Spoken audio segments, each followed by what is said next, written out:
I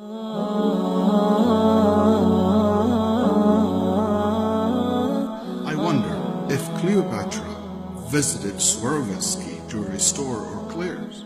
I wonder how she would feel about her jewelry.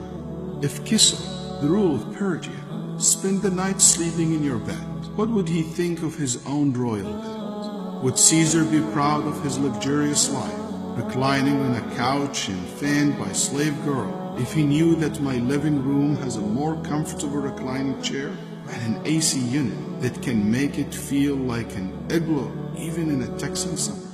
Would Qarun strut arrogantly about the keys of his wealth that he needed strong men to carry, if he knew that the keys to my wealth are carried in plastic cards in my wallet and guarded by corporate towers? In the land of Mesopotamia, so mesmerized by their chariots, what would they think if they saw a Toyota Corolla?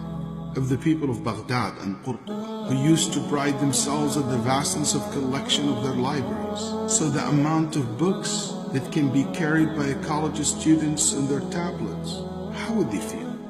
The kings who used to pride themselves on the quickness of their messengers and carriers were introduced to email, text messages, and WhatsApp. What would they think of how we were living? If Nu'man, the king of Arabia, who used to drink cold water kept in a special made skin container, and the people used to envy him for that, how would they feel if they saw the water fountain in our masjid?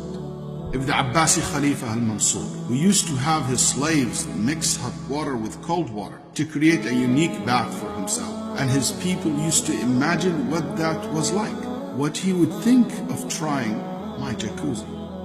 If the people who used to dream about items and search for them all their lives knew that we simply search and purchase them today on Amazon.com. If the people who used to travel for months and maybe years to reach their destinations knew that it takes us only a few hours on planes, trains, or automobiles.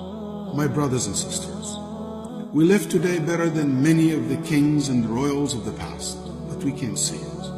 We only have eyes for what others have. Remember, every time your eyes wander wide, your heart constricts.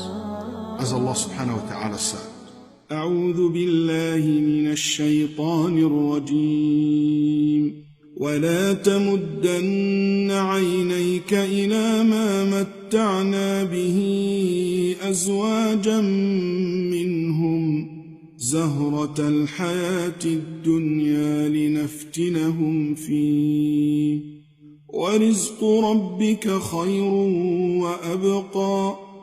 And do not extend your eyes toward that by which we have given enjoyment to some categories of them. It's but the splendor of the worldly life by which we test them, and the provision of your Lord is better and more enduring. Do not focus on what you don't have. Focus on what you do have.